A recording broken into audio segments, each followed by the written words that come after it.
একটি দুর্ঘটনা সারা জীবনের কান্না। একটি দুর্ঘটনায় ঝরে যেতে পারে একটি পরিবার। তাই আমাদের সকল ড্রাইভারকে সাবধান হওয়া উচিত। যেই গাড়িটি দুর্ঘটনা দেখতে পারতেছেন, এই গাড়িটি বহপুর থেকে বালি লোড করে যাইতে করটিয়া পার হয়ে ঝামুরকি এলাকায় এই দুর্ঘটনা হয়েছে।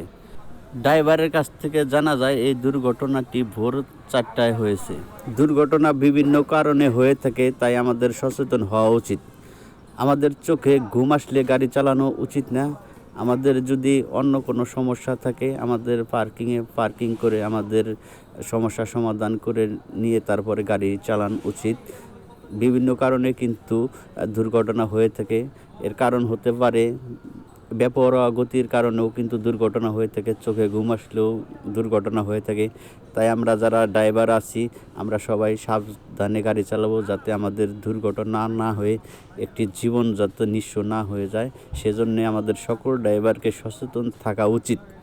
যেমনি এই গাড়িটি একটি দুর্ঘটনার শিকার হয়েছে, তা যতটুকু জানা গেছে যে ড্রাইভার হেল্পার যারা গাড়ির স্টাফ ছিল তাদের কোনো ক্ষতি হয় নাই, কিন্তু গাড়িটির প্রচুর পরিমাণ ক্ষতি হয়েছে।